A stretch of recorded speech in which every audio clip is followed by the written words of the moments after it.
Olá pessoal, tudo bem? Sejam bem-vindos a mais uma live aqui na minha página. Hoje vai ser um assunto muito especial que a gente vai tratar. É um assunto que eu gosto bastante. A gente vai conversar com o professor André Bellini Mariano.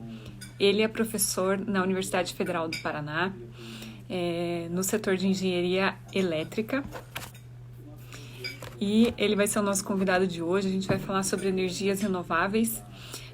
Ele também é responsável pelo Núcleo de Pesquisa e Desenvolvimento de Energia Autossustentável, que tem ali na Universidade Federal do Paraná, também conhecido como NPDEAS.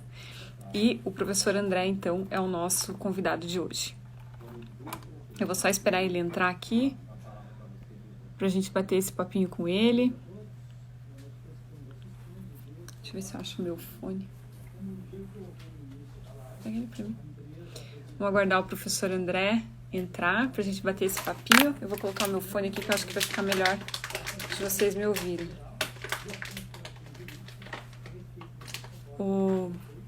Eu conheci, enquanto o professor não entra, eu vou contando pra vocês como que eu conheci o NPDEAS e como que eu conheci o professor André Mariano. Eu comecei a pesquisar sobre energias sustentáveis, problemas de resíduos sólidos ao redor do mundo. Comecei a pesquisar sobre isso e descobri que na Suécia, por exemplo, e no Japão, eles usam incinerador para reaproveitar, ter o reaproveitamento energético dos resíduos sólidos, né? Então eles pegam resíduos sólidos, aqueles que não são recicláveis, jogam dentro do incinerador e fazem o reaproveitamento energético, transformam isso em energia elétrica. Então eu pesquisei sobre isso, descobri que na Suécia e no Japão tinha isso, e aí fui pesquisar aqui no Brasil o que a gente tinha de informação a respeito disso. E aí foi quando eu cheguei até o NPDEAS, que é o Núcleo de Pesquisa e Desenvolvimento de Energia Autossustentável, e cheguei até o professor André Mariano. Eu fui falar com ele e falei, professor, eu quero conhecer aí o NPDEAS. Poxa, eu pesquisando sobre isso, descobri que tinha na Suécia, no Japão, e eu fiquei encantada quando eu soube que a gente tinha um protótipo do incinerador aqui no quintal de casa, na Universidade Federal do Paraná, onde eu fui aluna, desenvolvendo uma pesquisa a respeito desse assunto. Então eu falei com o professor André e ele foi super solícito, assim, me recebeu de braços abertos lá, me deu uma aula sobre tudo que eles desenvolvem lá, e foi aí que eu conheci, por exemplo, as microalgas, e daí também fiquei encantada com as microalgas, já comprei até um livro sobre o assunto, li, fui entender melhor como funciona esse negócio de microalgas. Que coisa é essa de microalgas? Se você ainda não sabe, espera um pouquinho, vamos esperar o professor André entrar, e você vai ficar sabendo que história é essa de microalgas, que é muito bacana. É um componente muito versátil que pode ser usado você pode fabricar desde biodiesel com microalgas até alimentação que pode ser colocada ali para aumentar os nutrientes de uma refeição. Então é um componente muito versátil, muito legal, e eles fazem toda essa pesquisa aqui, gente, no quintal de casa, na Universidade Federal do Paraná, onde eu fui aluna. Eu fiquei encantada quando eu descobri isso, e por isso até que não tinha como não chamar o professor André aqui para a gente bater esse papinho. Vamos esperar. Deixa eu ver aqui. Ele ainda não entrou. Será que ele deve estar tendo problemas com a internet? Voltei. Vamos descobrir o que houve com o professor André. Aqui, deixa eu ver quem comentou aqui. Furlan Bea, deve ser Beatriz, é isso? O NPDEAS é muito versátil mesmo. Vou dando uma boa noite aqui para o pessoal. A Alana, que está nos assistindo. Deve ser Bea, Furlan Bea. Espaço da Mulher, Tainá, Alex, a minha mãe, boa noite, mãe. O CPT da UFPR, o Lucas, Isa, a Josiane, bem-vinda, Josiane. O Alex, a Meire, oi Meire, tudo bem? O Lucas, o Eric, agora o professor André entrou, vamos lá. Aqui está. Aí. Vou aguardar a internet, conseguir conectar. No Instagram é sempre assim, né? No começo a gente tem esses probleminhas técnicos. Professor, eu não te vendo. Não estou te Não vendo. tá me vendo? Acho que deve Não, estar carregando. Tá me ouvindo? estou te ouvindo. Ok. Acho que você está com a câmera virada pro outro lado. Bem, bem observado. Coisas da tecnologia. Ah, agora sim, professor. Eu tô tentando gravar aqui a nossa live pelo software OBS para depois ela ficar disponível. Show. Se você não conseguir, eu depois baixo e mando para você. Pode ficar Ah, tranquilo. obrigado. Que eu faço isso sempre para poder colocar no canal do YouTube. Então, se você não conseguir, fique tranquilo que a gente dá um jeito. Legal. Professor, eu estava contando um pouquinho para o pessoal como que eu descobri o NP10, como que eu cheguei até vocês e como vocês me receberam super bem lá. Aliás, já fui mais de uma vez lá, né, para bater um papinho com vocês, para conhecer. E estava contando. Agora, professor, eu quero, bom, em primeiro lugar, quero te agradecer por ter aceitado o meu convite. Acho que vai ser um papo muito bacana. Esse é um assunto que eu adoro. Eu sou apaixonada por esse assunto e quero te agradecer por ter aceitado. Se você quiser dar uma boa noite aí pro pessoal, falar um pouquinho de você, aí a gente já começa. Então, tá bom. Boa noite, pessoal. Obrigado aí pela presença de todos aí para essa discussão muito importante. A gente vai falar de energias renováveis aqui e sobre o papel das microalgas nisso tudo. Então, eu sou o professor André Belim Mariano, eu sou do interior do Paraná, de Baiti. Desde os 13 anos eu moro aqui em Curitiba. A minha vida inteira eu estudei na Universidade Federal do Paraná. Eu fiz farmácia, análises clínicas, fiz indústria, fiz doutorado em ciências bioquímica, trabalhando com mitocôndrias, energia, bioenergia. E depois eu fiquei um período trabalhando como pós-doc lá no NP10 e mais recentemente eu sou professor do departamento de engenharia elétrica. Então, eu tenho essa minha carreira toda na área de pesquisa e desenvolvimento, e eu queria falar um pouco, né, para vocês sobre esses desenvolvimentos que a gente está tendo na UFPR, assim, desenvolvimentos muito, muito relevantes e importantes para toda a sociedade, tecnologia de ponta que a gente está desenvolvendo, e eu vou deixar você fazer as perguntas aí, Amália, Tá daí você bom. conduz da melhor forma. Tá bom, professor. Bom, vocês já viram que o professor, né, é super gabaritado aqui para falar com a gente sobre esse assunto. E eu já expliquei um pouquinho o que é o NP10, que é o Núcleo de Pesquisa e Desenvolvimento de Energia Autossustentável. Então, vocês fazem várias pesquisas ali relacionadas ao tema. E eu contei também que a primeira vez que eu fui lá foi quando eu tive contato pela primeira vez com o universo das microalgas. Então, conta para o pessoal que está nos assistindo o que são essas microalgas, que eu expliquei por cima aqui, mas eu não sou nenhuma especialista, né? Então, conta para o pessoal o que é essas microalgas, o que elas são capazes de fazer, que eu fiquei encantada quando eu descobri esse mundo. As microalgas são organismos unicelulares, de uma única célula. Todo mundo já foi na praia e já viu as macroalgas, aquelas plantas verdes que as ondas levam e fica lá na areia, né? Tem umas marrons, tem umas verdes, avermelhadas, então são as macroalgas. Nós trabalhamos com as microalgas, elas só são visíveis olhando no microscópio. Então elas têm tamanho assim de 8 20 micrômetros, são muito pequenas. E elas crescem muito rápido. E essas microalgas, elas existem em todos os biomas, em todos os lugares, né? Ela tem microalgas no ar, no solo, nas águas, doce, salgada, salobra. E essas microalgas são muito importantes para a vida no planeta, porque elas que produzem o oxigênio que nós respiramos. Se não fossem as microalgas, a gente não ia ter o oxigênio, né? Todo mundo fala que a Amazônia é o pulmão do mundo, balela. A Amazônia não produz oxigênio. Todo oxigênio que a Amazônia produz, a Amazônia consome. As florestas maduras, tudo que elas produzem, elas consomem, não tem produção líquida. Mas Uhum. as microalgas, elas são muito eficientes porque elas são unicelulares, é uma única célula. O que significa isso? Elas são muito eficientes para pegar a luz do sol, produzir carboidratos, proteínas, lipídios. Ela cresce e daí ela divide, ela vira duas. Então de duas eu tenho 4, eu tenho 8 e assim por diante. Crescimento exponencial. Elas crescem muito rápido. Né? Então isso acontece na natureza. E as microalgas, elas têm uma relação também com acidentes ecológicos, acidentes ambientais. Né? Então normalmente quando a gente despeja muito esgoto nos rios, nos oceanos, a gente observa um crescimento das algas.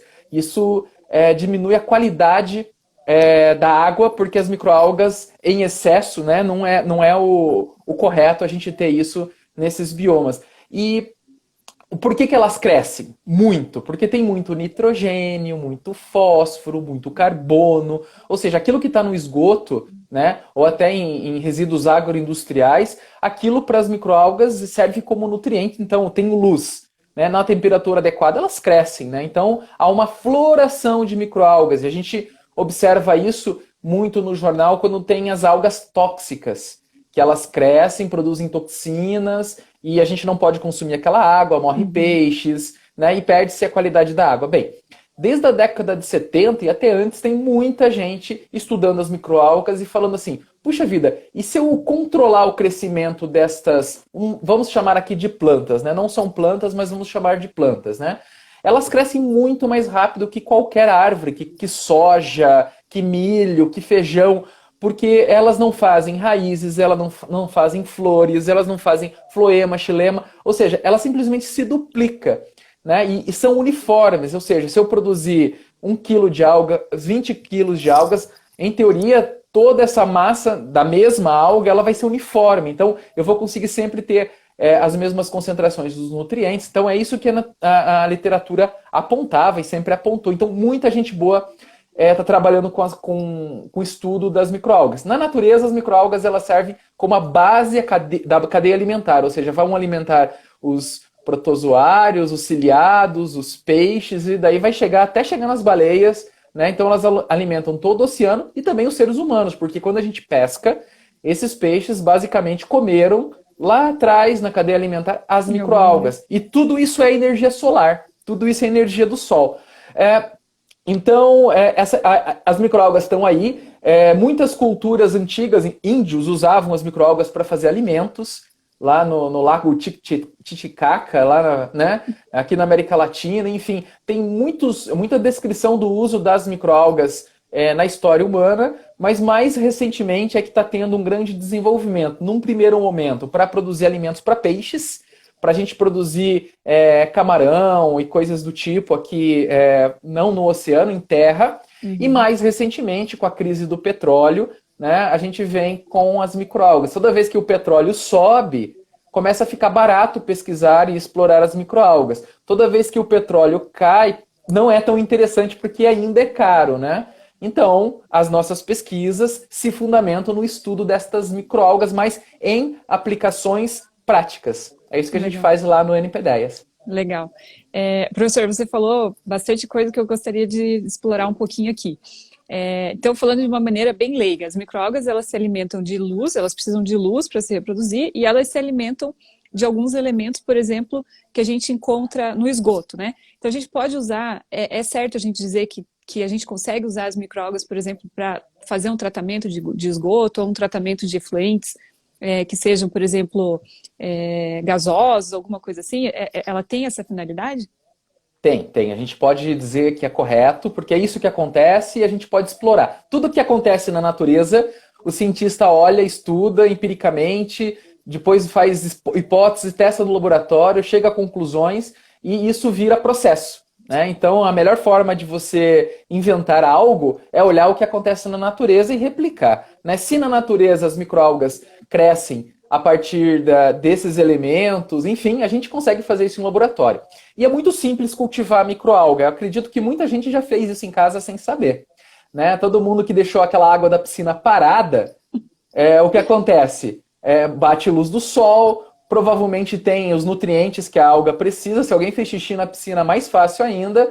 As microalgas vão transformar isso e vão crescer. Porque a microalga ela precisa de CO2, que tem no ar, o gás carbônico, precisa de luz, tá? E não precisa de tanta luz assim, um pouquinho de luz já é o suficiente para as microalgas, tá? E micronutrientes, nitrogênio, fósforo, ferro, né? Então tem a demanda destas microalgas lá. E outra coisa também que as pessoas devem ter visto microalga crescer é quando vai para a praia, deixa um galão de água lá, volta 3 meses depois, o galão tá com gosto estranho, ele vai ver, tá meio verde, né? São as microalgas que cresceram, né?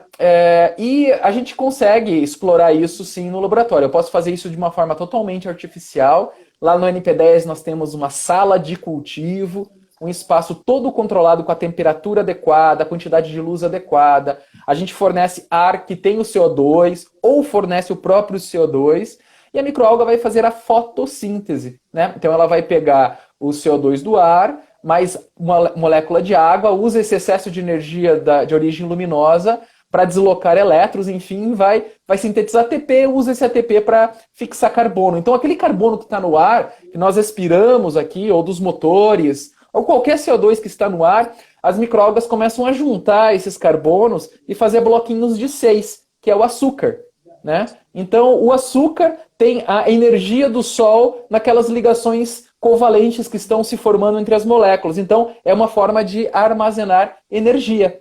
Então essas moléculas que a microalga armazena são reserva de energia, que ela vai usar para fazer proteínas, lipídios, né? Serve tanto para reserva de energia quanto para reserva de materiais, para fazer estruturas, né? Membrana, enfim, né? Tudo que a microalga precisa. E lá no laboratório a gente coloca um meio de cultivo químico, uma receita, né? Tudo puro, a gente compra isso de indústrias químicas, coloca exatamente na quantidade que a alga precisa, e isso a alga vai crescer no laboratório de uma forma controlada. Mas, né, a gente observa que na natureza ela cresce com esgoto, por que não? Né? Se a gente coloca o esgoto como fonte de nutriente para as microalgas, elas crescem e às vezes crescem até mais do que com os meios de cultivo. Então, desde 2008, a gente desenvolve essas pesquisas com efluentes da agroindústria, da criação de porcos, bovinos, aves, né? Esse material que é um rejeito, a gente usa como fonte de nutrientes para as microalgas. As microalgas crescem e, ao crescer, ela começa a absorver esses elementos, né? Então, aquele carbono, aquele nitrogênio, aquele fósforo, que é um poluente, vai para a microalga. Então, a gente tem vários exemplos onde a gente pega um líquido extremamente escuro, preto, que saiu de um biodigestor, que é altamente poluente. Se eu jogar aquilo no rio, é altamente perigoso para a natureza. Esse material nós colocamos para as algas absorvem esses nutrientes, e daí o que acontece? A água sai limpa, praticamente transparente, e esses nutrientes viraram as microalgas. Então, eu transformei algo que é um problema ambiental, e a alga virou uma matéria-prima importante para a gente fazer biocombustíveis, pigmentos, rações, e assim por diante. Então, deixa eu ver se eu entendi, professor. A gente vai pegar, por exemplo, o esgoto, vai colocar as microalgas ali, elas vão limpar essa água, a gente vai ter uma água aí que vai estar limpa, que a gente pode jogar de volta no rio sem problemas, sem causar problemas ambientais. E a gente ainda pode usar essa microalga para fabricar algumas coisas, como biodiesel, cosmético, ração. Ou seja, não tem um lado negativo aí nessa brincadeira, né? Não, tem que domesticar a tecnologia, né? As microalgas, tradicionalmente, elas sempre foram cultivadas em tanques abertos.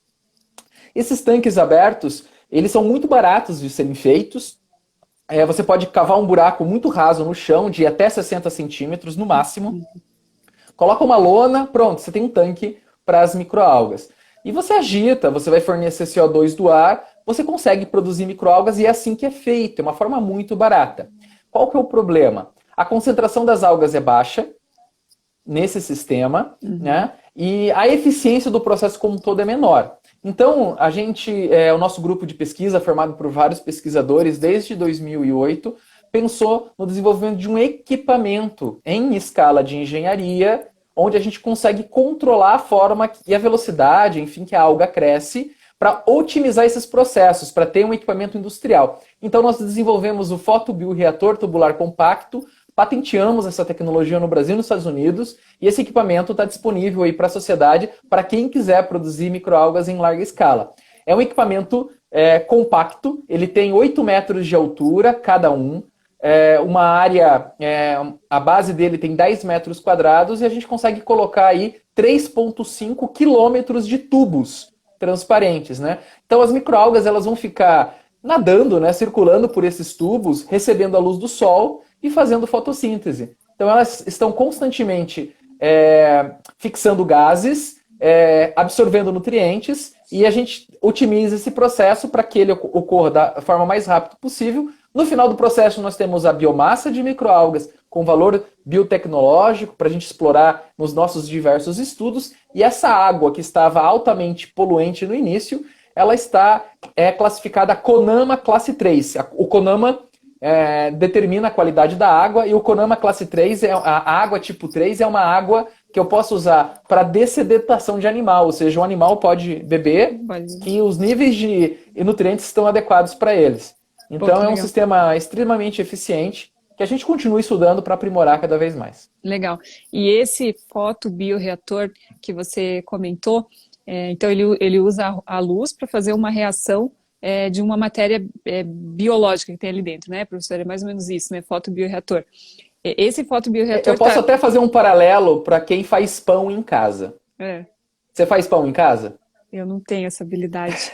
Então, você compra um fermento biológico, que é uma levedura, né, um organismo vivo. Eu misturo na massa, né, deixo a massa descansando. Normalmente a pessoa coloca um pano de prato em cima, deixa o sol batendo para dar uma temperatura adequada. Daí a levedura cresce, ela come os açúcares e libera CO2. Esse gás faz o pão crescer e depois eu coloco no forno e eu tenho o pão.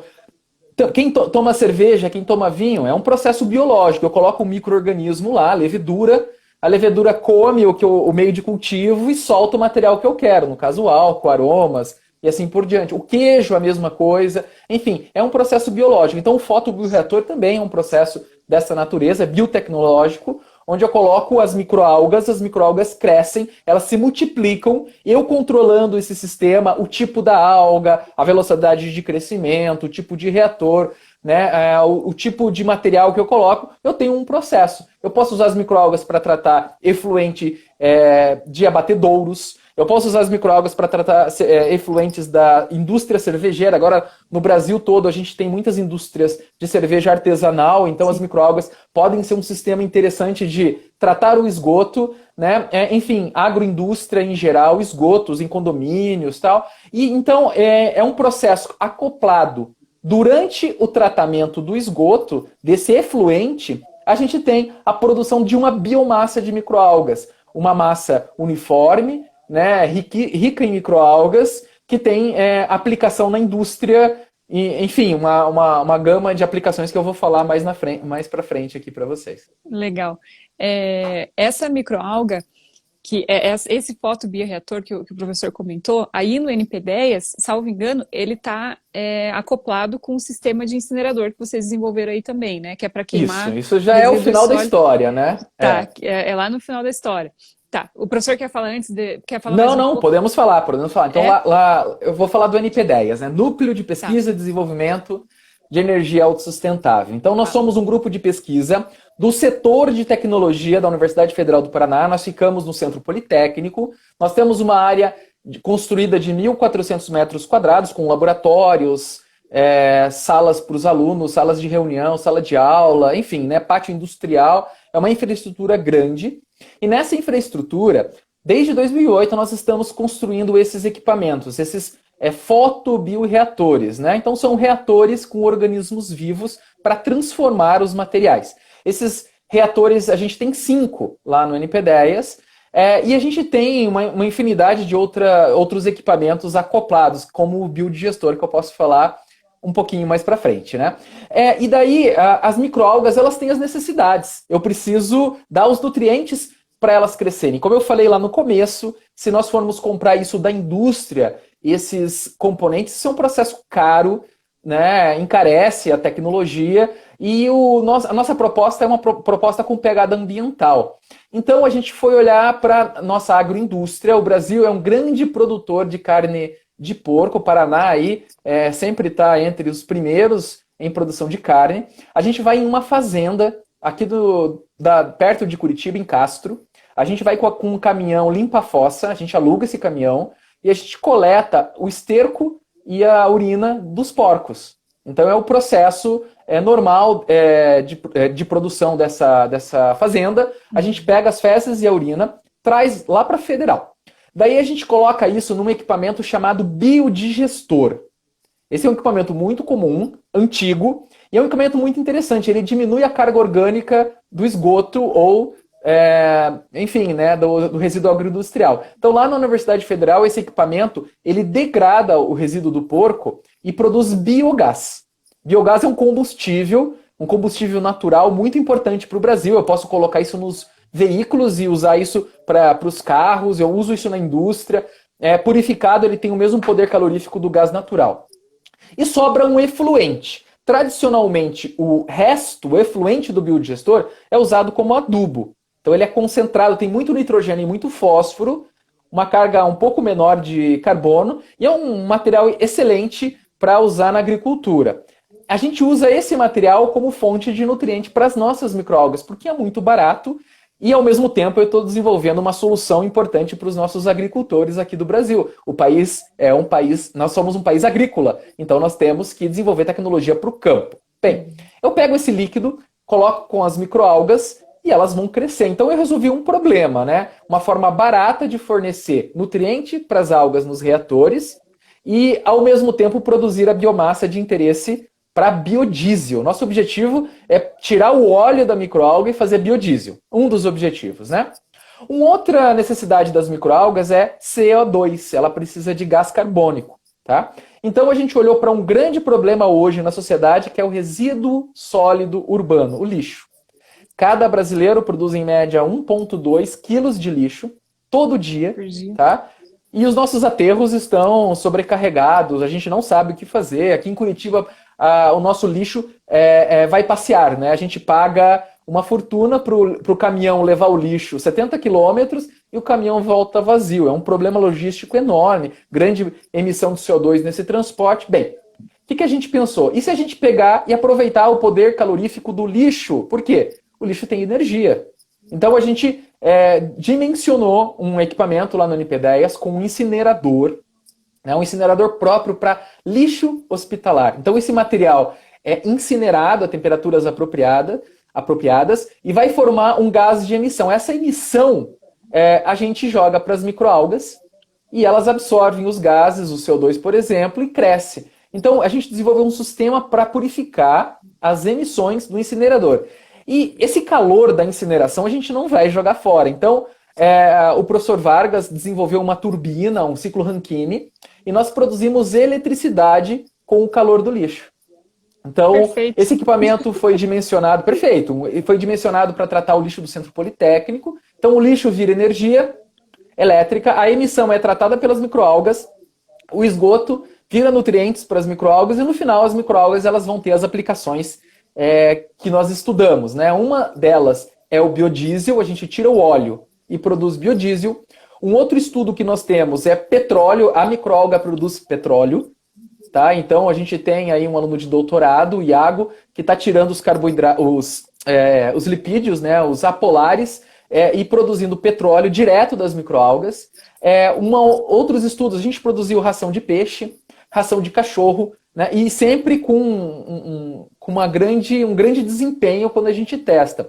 E grupos de pesquisa da Federal usaram a nossa microalga para desenvolver indutor do crescimento vegetal. Então, tem um professor da agronomia que aplicou isso para tomates e ele produziu tomates orgânicos gigantes, né, altamente nutritivos, sem nenhum agrotóxico, apenas com as microalgas do NP10, né, o professor Átila. Então, as microalgas são altamente versáteis e a gente está o tempo todo desenvolvendo coisa nova com elas. Gente, deixa eu explicar para vocês se vocês ainda não entenderam. Olha só, quantos problemas a gente resolveu aqui nesse bate-papo com o professor. Lixo. A gente pega esse lixo, joga no incinerador, que eles já desenvolveram, a gente já tem essa tecnologia aqui no quintal de casa, aqui em Curitiba, joga no incinerador, gera energia elétrica, olha que maravilha. Acopla esse incinerador num fotobioreator que tem microalgas lá dentro. A gente consegue purificar as emissões desses gases, porque quando a gente fala em incinerar, professor, todo mundo pensa, vai queimar o lixo no quintal de casa. Não é assim que a gente vai fazer, é um processo totalmente controlado. Os gases que a gente que são emitidos desse incinerador vão passar pelo fotobioreator, que tem microalgas lá dentro. A gente ainda vai usar o lodo ali que sobra do tratamento de esgoto, né, professor, para alimentar essas microalgas, e ainda vai conseguir produzir petróleo no final com a biomassa que gerou dessas microalgas. Então, eu não consigo entender por que isso ainda não está funcionando, por que a gente ainda não colocou isso para rodar. Então, um problema disso tudo é o custo, né? Esses equipamentos mais eficientes para produzir biomassa, e tratar biomassa com mais eficiência, eles são mais caros do que os tanques abertos, né? Então nós estamos identificando todos os gargalos do processo e estamos apresentando as soluções para a sociedade. A gente tem um ganho ambiental aí de vários lados e tem um subproduto que pode ser utilizado ainda, né? Uma ferramenta que mede isso é a análise do ciclo de vida, né? Então eu estudo todas as emissões desde a origem do produto até o ciclo final.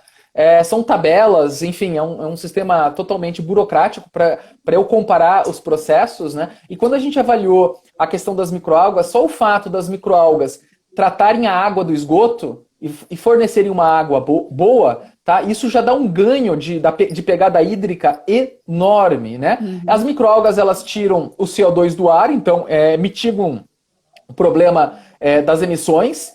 E, além disso, elas têm uma característica de reter cheiro. Então, se você tem uma emissão com cheiro, normalmente as microalgas retêm, esses sistemas retêm os odores e o sistema, no final, né, não tem emissão dos odores. Né? E o que isso resultou desses estudos? Resultou inúmeros artigos de pesquisa, inúmeros alunos de mestrado e doutorado que nós formamos, de graduação. Eu estava olhando no meu Lattes, eu tenho mais de 150 alunos que passaram por lá apenas em 3 anos, que estudaram, enfim, de uma forma ou de outra eles trabalharam com essa tecnologia. E mais recentemente a gente tem a patente, nós patenteamos essas tecnologias e a gente fez algo que é o último passo, a transferência de tecnologia, isso é o mais difícil, tá? A gente transferiu essa tecnologia para uma empresa, tá? E essa empresa já está habilitada a comercializar essa tecnologia. Então, se alguém está interessado de instalar um sistema para transformar resíduo sólido urbano, ou seja, lixo, em energia elétrica, tá? De uma forma ambientalmente adequada, pode nos procurar, a gente vai indicar essa empresa e vocês vão estar aptos a usar uma tecnologia de ponta na sua cidade, né? Já pensou zerar a conta de luz de um município? Né? E transformando o lixo em energia? E ainda acabando com o problema ambiental que o lixo gera, né? Que é um problema. Exatamente, né? Então, porque assim, a gente não pode ficar colocando o lixo debaixo do tapete. Esses materiais, por mais que a gente ache que é lixo, que são, né, que não é nobre, ninguém gosta de trabalhar com lixo, tem muita energia, ou seja, tem muito dinheiro nisso daí.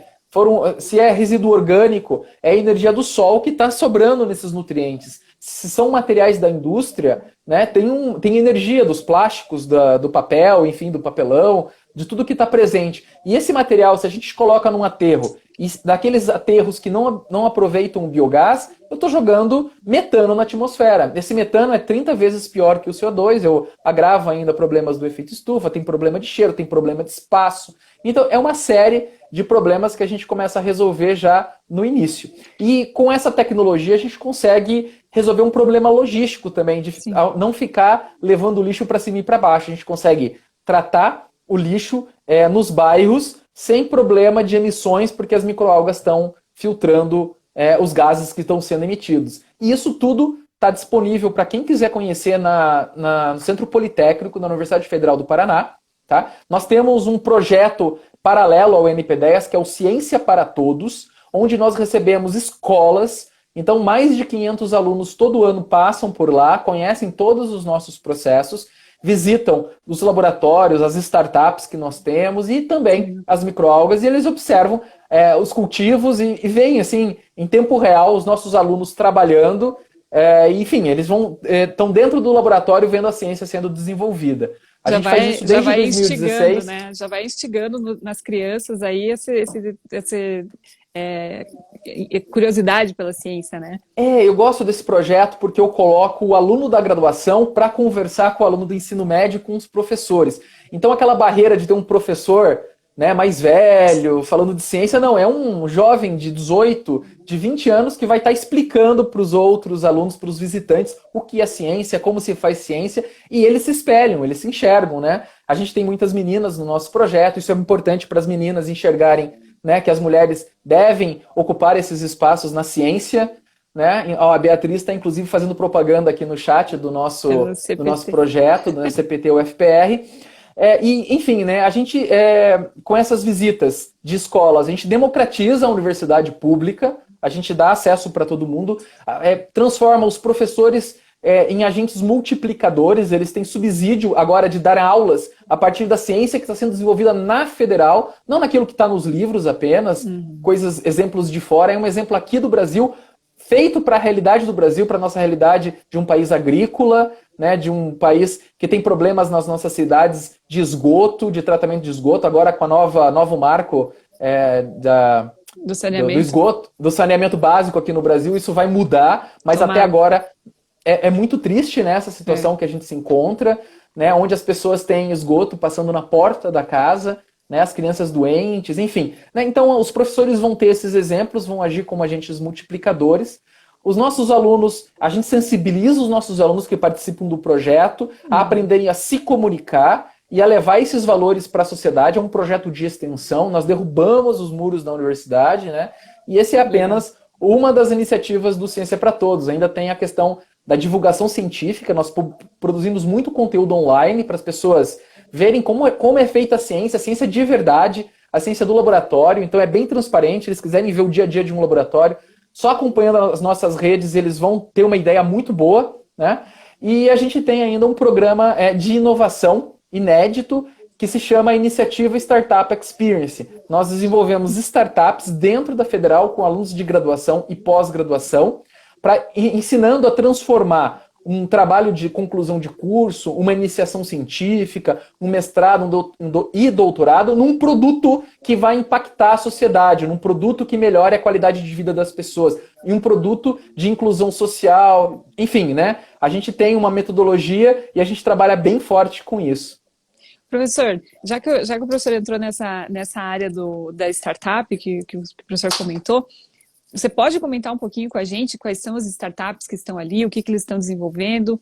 Se não for segredo, claro, né? Não, eu posso falar em linhas gerais. Então, o nosso projeto tem em torno de 30 a 50 alunos de graduação todo semestre, é mais ou menos esse número que eu trabalho. E esses alunos, eles são agrupados em times, em squads, em grupos por afinidades. E esses grupos são interdisciplinares. Eu tenho aluno desde a medicina, do direito, engenharia elétrica, engenharia mecânica, agora entrou aluno da engenharia civil, enfim, eu tenho química, engenharia química, e por aí vai. Se eu começar a falar, eu vou ter que falar tudo, o pessoal vai brigar comigo, né? Vai ficar com ciúmes, né? O professor não falou do meu curso. Então são sempre mais de 30 alunos, e eles formam times em que eles têm que desenvolver as startups, tá? Sempre startups pensando em ganho para a sociedade, né? E mais recentemente, eu criei um curso chamado Criando uma Startup, da ideação ao MVP. Eu tenho mais de 50 inscritos, inclusive com alunos da Colômbia. É um curso gratuito, mas as matrículas já estão fechadas, a gente está no meio do curso, né? Esse curso vai até dezembro, tem 150 horas, e eu tenho lá umas 6 startups em que os alunos estão desenvolvendo projetos na área de energia renovável, na área de engenharia biomédica, na área de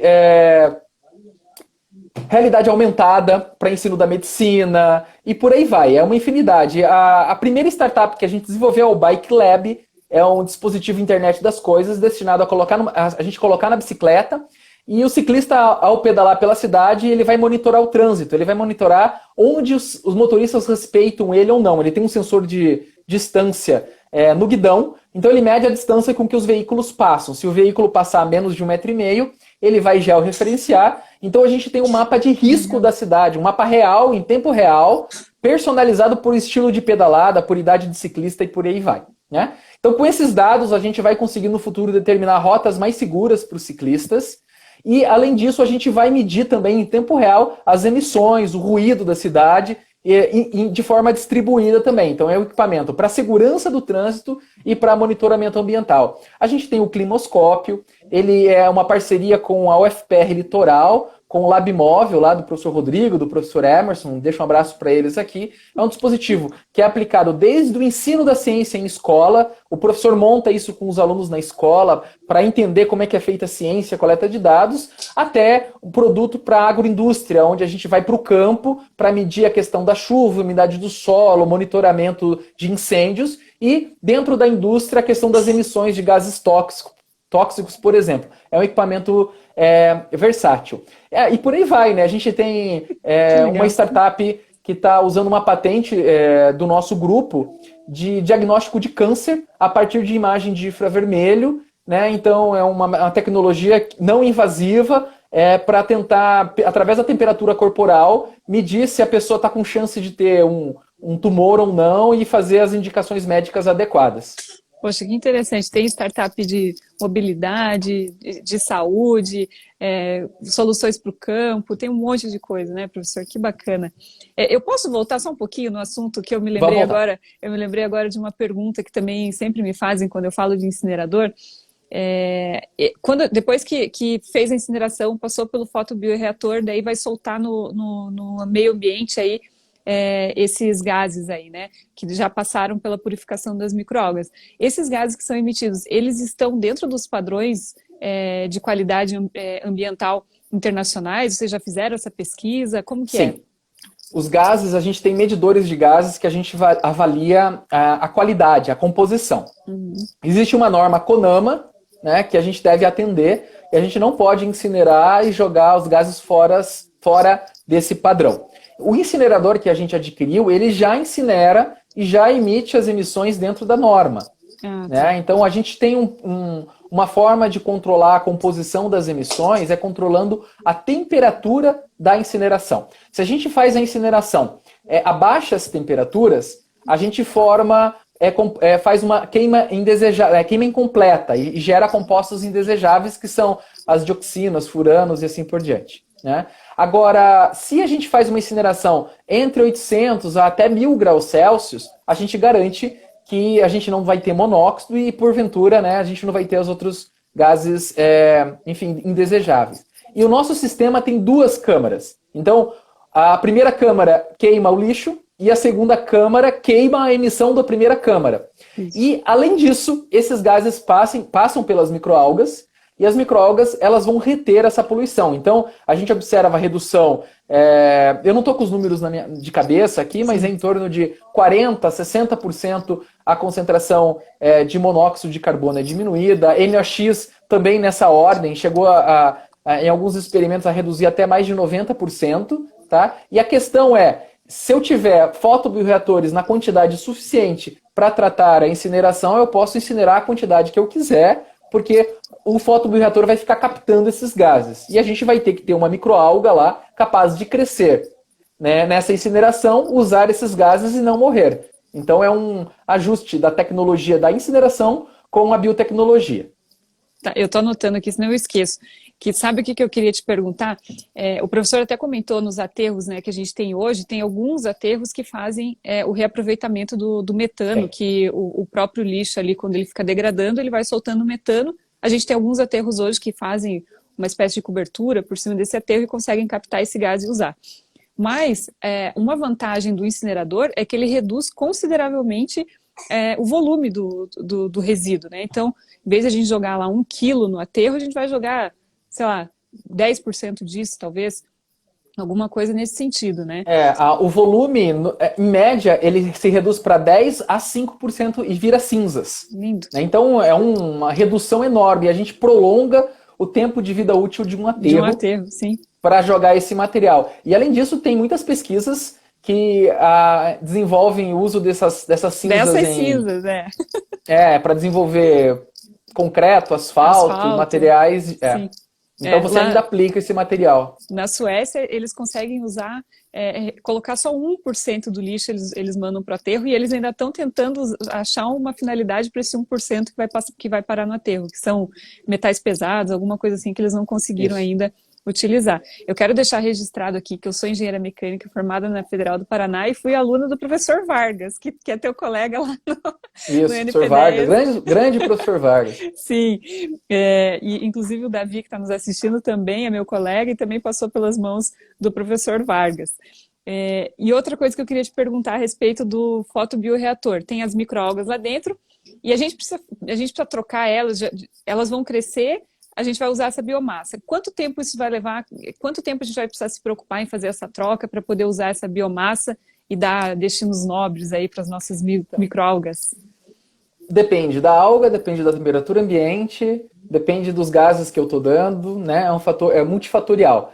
Mas eu vou dar um exemplo. Lá, em algumas situações, é 15 dias. Em 15 dias, eu consigo usando só o ar atmosférico, sem colocar gases de emissão, só o ar atmosférico, eu consigo transformar 12 mil litros em microalgas. Mas o ar é insuficiente em dar todo o CO2 que a microalga precisa, porque a gente tem pouco CO2 no ar. Então, quando eu uso uma fonte de CO2, o processo melhora muito. Então, eu acho que o Bruno Mioá, que está aqui nos assistindo, o Bruno ele foi um dos nossos alunos de mestrado, ele é biotecnólogo, e junto com ele a gente desenvolveu um sistema que usou o biogás como fonte de CO2 para as microalgas. O biogás, o que tem de interessante de poder calorífico é o metano. O CO2 tá contaminando, assim, não tem nenhuma aplicação. Então, o que a gente fez? A gente direcionou o biogás para as microalgas capturaram o CO2 e cresceram muito rápido. Então, a gente conseguiu, em até 2, 3 dias, terminar um crescimento que demoraria aí 15 dias. Então, é um processo muito interessante e, de contrapartida, a gente purificou o biogás. O biogás saiu purificado com o poder calorífico do gás natural. Então, a purificação biológica. Gente, a Flávia está perguntando das microalgas que a gente usa aqui. Eu ia até perguntar isso, mas eu queria falar uma coisa antes. Para você que está nos assistindo, se você nunca tinha ouvido falar em microalgas e se você não sair daqui apaixonado por esse assunto hoje, você precisa estudar mais um pouquinho, porque, olha, é um assunto fascinante. Eu adoro. Quanto mais eu escuto, mais fascinada eu fico com esse tema. E como a Flávia te perguntou, eu ia te perguntar isso. Eu lembro que o professor comentou, quando eu fui lá, que cada biossistema, cada ecossistema Foto tem... bioreator? Não, cada bioma. Cada bioma, isso, bioma. Cada bioma tem uma microalga que é daquele lugar, vamos dizer assim. E as microalgas que vocês cultivam aqui em Curitiba, elas são próprias daqui, elas são locais, assim, vamos dizer. Elas nasceram aqui, são do nosso normalmente sistema. Uma abordagem que as pessoas fazem é pegar um artigo científico, pegar a alga que é mais produtiva que a literatura aponta. Eu vou numa biblioteca de microalgas, existe biblioteca de microalgas, né? A mais famosa é a UTEX, da Universidade do Texas. Então, utex.org, se você entrar lá, você compra a microalga que você quiser, sequenciada, com meio de cultivo, tudo certinho, purificada, né? E você traz aqui, você vai produzir no laboratório, bem legal, funciona. Daí você vai colocar no meio ambiente, né? Então o nosso sistema ele não tem controle de temperatura, são tubos alternados expostos ao ar para fazer algo de uma forma renovável, usando a energia do sol. Então nessa condição, a temperatura vai variar muito. E aqui em Curitiba, todo mundo sabe, né? Você sai encasacado de manhã, no meio do dia você tira toda a roupa, né? No final da tarde chove e no final da tarde você volta encapotado para casa, né? Então a gente tinha que achar uma alga curitibana, não tinha outra forma, né? Isso aconteceu naturalmente. O sistema, a gente colocou a água da Sanepar, né, na época, e cresceu uma microalga lá dentro, né? A gente conseguiu separar, levou para o laboratório, identificou Tetradesmos oblíquos. É uma alga aqui de Curitiba, que existe em qualquer lugar de Curitiba, qualquer parque, lago que você for, tem essa microalga. E é uma microalga, inclusive, que já passou por congelamento. Quando nevou em Curitiba, os tubos congelaram. A microalga, depois que congelou, ela cresceu até mais rápido, deu um pico de crescimento depois desse processo. É uma alga resistente. Então, a gente sempre recomenda que a microalga ela seja adaptada para a região onde ela vai funcionar, né? Até por questão de contaminação ambiental. Se eu trouxesse uma alga de outro sistema para trabalhar aqui, eu ia ter que construir um monte de barreira biológica para impedir que esse organismo se espalhasse, tivesse uma contaminação. Então é até um risco para quem cultiva clorela, espirulina vinda de outro lugar, vinda do exterior. Ela pode interferir no nosso sistema. Pode, se eu tiver um tanque, uma lagoa aberta, que é o mais comum, chover, transbordar, essa água chegar num córrego, pronto, já contaminei o ambiente com um organismo de outro lugar, né? Uma contaminação ambiental bem preocupante. Poxa, que legal. Professor, a gente já está com quase 1 hora de live, estamos com 50 minutos. O Instagram me derruba quando chega com 59 minutos, então a gente não pode passar desse tempo. Eu quero saber se teve alguma coisa que eu esqueci de perguntar, se teve algum assunto que a gente não comentou e que o professor acha que seja importante falar. E quero deixar aqui... quero deixar registrado mais uma vez que eu sou fascinada por esse assunto. Então, eu tô, assim, tô te ouvindo aqui, passou quase uma hora e nem parece que foi 10 minutos que a gente está conversando. Ah, quando a gente fala das microalgas, o tempo passa, né? É, Então, assim, se você se interessou por este assunto, entre nas nossas mídias, né? @CPTUFPR, acho que os nossos alunos vão colocar aqui no chat. A gente tem o site do NPDEAS também, com informações só do NPDEAS, enfim.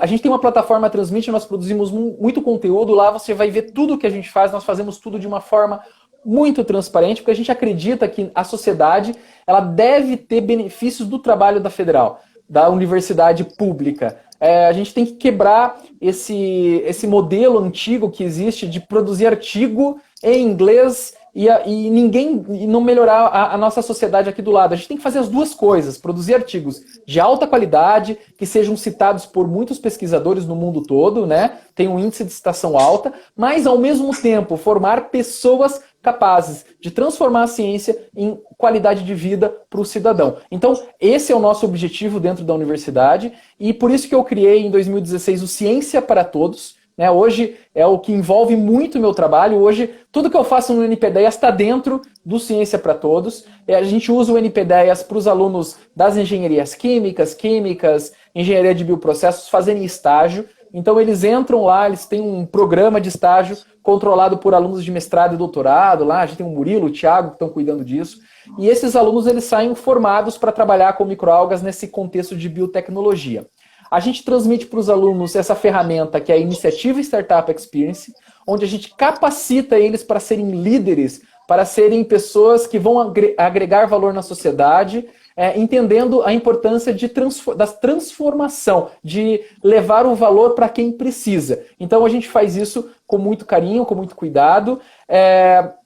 Essa metodologia, iniciativa Startup Experience, a gente está cada vez aprimorando ela, né, para deixar ela cada vez melhor, atingindo mais pessoas. Então, lá o nosso aluno desenvolve habilidades de comunicação, ele aprende a escrever muito bem, ele é obrigado a aprender a se comunicar da forma oral, a gente valoriza isso, porque a gente entende que o mercado, o setor produtivo, precisa de pessoas que sejam comunicativas, que saibam transmitir o conhecimento, porque não adianta nada. Eu sou um professor renomado, com artigos, e eu não souber explicar de uma forma simples o que é microalga. Se você não sabe explicar alguma coisa de uma forma simples, numa frase, você não entende do assunto, né? Então a melhor forma de você mostrar que você entende é sabendo se comunicar. Isso vai ter essa pessoa vai trabalhar em times mais engajados, times que entregam mais resultados, e é isso que a gente precisa em toda a sociedade. Pessoas engajadas, que agregam valor e que pensam num bem comum, num bem maior, né? Levar valor para todo mundo. Então, eu acho que eu não sei se eu esqueci, eu tenho que falar muito da minha equipe. Eu tenho alunos maravilhosos, uma equipe incrível, pessoas que me procuram querendo trabalhar, querendo entender essa forma de trabalho, e assim, eles me ajudam muito. É impossível fazer tudo isso que a gente faz sozinho. Tudo isso que eu falei para você é graças aos meus alunos. Tá? Eu não tenho como fazer nada disso sozinho, é uma equipe muito boa, mestrado, doutorado. Daí um agradecimento aí para os professores Vargas, professora Vanessa Cava, professora Michelle Spear, professor Luiz Pereira Ramos da Química, né? O professor Rafael Bruno Vieira, que agora saiu da Federal, está indo para Uberlândia, continuamos fazendo estudos juntos. E o NPDES teve lá no comecinho o professor David Mitchell, professora Nádia Krieger, professor Miguel Nozeiro. Então a gente nunca esquece de quem trabalhou com a gente. Né, e a força, todo mundo trabalhando junto. E mais recentemente o nosso grupo se aproximou do Instituto de Soluções de Tecnologia e Soluções Aplicadas, o insta.ufpr.br. O Insta organiza vários cursos de especializações e também quer mudar a sociedade através da criação de valor. Então, são valores muito, muito próximos do que a gente tem. A gente está trabalhando forte para elevar esse instituto, para que mais pessoas possam ser impactadas, né? Pessoas que já são graduadas, aí, que querem melhorar o seu currículo. Então, a gente está ajudando nessa iniciativa também, usando, né, o que a Federal tem de melhor, as suas pessoas, o seu pessoal. Né? Então, é isso que a universidade é feita de pessoas. Né? E as pessoas que fazem o nosso projeto. Então, é isso, Amália. Nossa, professor, eu não sei nem por onde começar te parabenizando aqui e te agradecendo. Eu não sei o que eu gostei mais, se foi essa parte de ciência para todos, de levar essa ciência real para o aluno, né, que fica ali só vendo no laboratório, daí vê de repente uma ciência acontecendo na prática, vocês aí conseguindo extrair biodiesel de uma microalga, quem poderia imaginar uma coisa dessas, né, aqui tão pertinho. Eu não sei se eu gostei mais da parte de empreendedorismo, que é empreendedorismo social com ambiental, né, e que vocês querem gerar valor para a sociedade, estão preocupados com o meio ambiente. Eu gosto de imaginar na minha cabeça que eu faço uma coisa só. O meu trabalho é uma coisa só. Eu não tenho pesquisa, não tenho extensão, não tenho ensino. É uma coisa só. O tripé da universidade é pesquisa, ensino e extensão. E eu coloco mais uma base que é inovação. Então a gente tem esses fundamentos e a partir desses fundamentos a gente quer melhorar a vida das pessoas. Então eu sempre me pergunto, isso que eu estou fazendo vai melhorar a vida de alguém? Então, se vai melhorar, é legal, é algo bom. Se não, será que vale a pena eu continuar trabalhando nisso se isso não vai melhorar a vida de ninguém? Então, a gente usa isso dentro do nosso trabalho. E os nossos alunos entendem isso muito bem.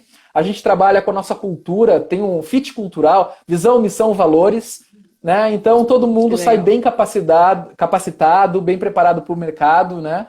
E a gente busca desenvolver cada vez mais essa metodologia. E ainda pensando no meio ambiente, né? Que é super importante, porque não adianta nada a gente fazer tudo isso e amanhã a gente tem que procurar outro planeta para viver, porque a gente não cuidou da Terra, do nosso e eu vou puxar minha orelha, porque eu não falei das nossas startups de tecnologias assistivas. Tecnologias para as pessoas surdas, para crianças com epilepsia. Enfim, o pessoal está desenvolvendo muita coisa bacana.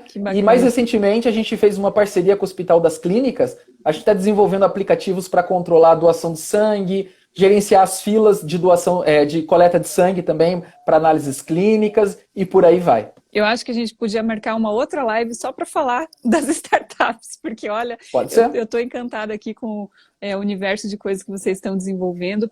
Mais uma vez, parabéns, professor. A gente precisa de mais professores assim, de mais NPDEAs assim, pelo Brasil inteiro, fazendo esse estudo, esse desenvolvimento de energia autossustentável, porque depender do petróleo para o resto da vida não vai ter como, né? A gente não tem... primeiro que a gente não vai ter petróleo para isso, e segundo porque o nosso meio ambiente também não vai conseguir aguentar se a gente ficar queimando óleo por aí indefinidamente, né? Então a gente precisa Estamos com 7,6 bilhões de pessoas, né? É muita gente e crescendo muito, né? A gente precisa pensar em novas tecnologias e uma maneira de resolver esses problemas. Então vocês estão fazendo isso com maestria aí no NPDEAs. Eu só tenho que parabenizar e te agradecer imensamente por ter vindo aqui falar para o nosso pessoal, para o pessoal que está nos acompanhando sobre esse assunto que eu sou completamente apaixonada. Obrigada mesmo, professor.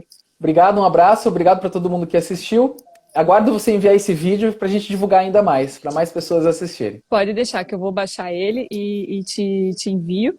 Então, mais uma vez, muito obrigada pela tua disposição, pelo pessoal aí que nos assistiu. Se vocês não acompanham, gente, eu deixei fixado ali, @CPTUFPR, Ciência para Todos da UFPR. É um dos projetos que o professor desenvolve ali, para os alunos aí do ensino médio que quiserem conhecer um pouco mais de tecnologia, de ciências aplicadas na prática. Então procurem o professor que vocês vão adorar. Muito obrigada mais uma vez, professor. Boa noite a todos. Tchau, tchau. Boa noite, pessoal. Fique com Deus. Um grande abraço. Tchau, tchau. Abraço. Tchau, tchau.